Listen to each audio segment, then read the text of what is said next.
জয়গুরু। সকাল সকাল উঠে আমি বোলপুর সৎসঙ্গ মন্দিরে প্রবেশ করছি।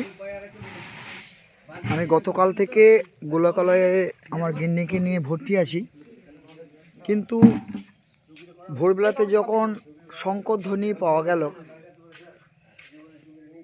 এই নার্সিংহোমের পেছনে শঙ্করধ্বনি শুনতে পাওয়ার পর হরিনাম সংকীর্তন হচ্ছে, তাই আমি সেখানে ছুটে এসেছি এই মহারাজদের কাছে।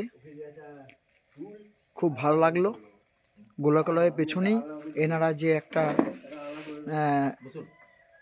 মন্দির করছেন, এই যে সকলে আছেন মহারাজরা, এনারা দেখাশুনো করছেন সকলে। এনারা, আমি ভেতরে যাচ্ছি না,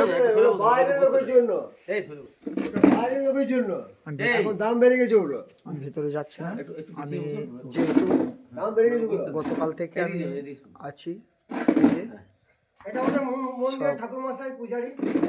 মহারাজরা আছেন, সকলকে আমার প্রণাম জানাই।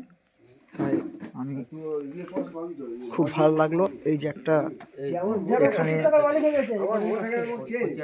বিশাল বিশাল একটা ওনারা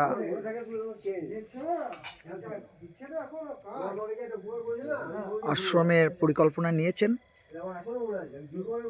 জায়গাটা পুরো পাঁচিল দিয়ে ঘিরেছেন, আর কত সুন্দরভাবে ফুল গাছগুলো লাগিয়েছে, দেখতে সৌন্দর্য লাগছে।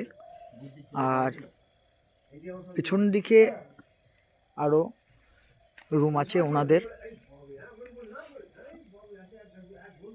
এই যে দেখুন, লাইটের ব্যবস্থা আছে, তাই সূর্য উঠছে, তাই খুব ভালো লাগলো আমার এই মন্দির এখানে এসে।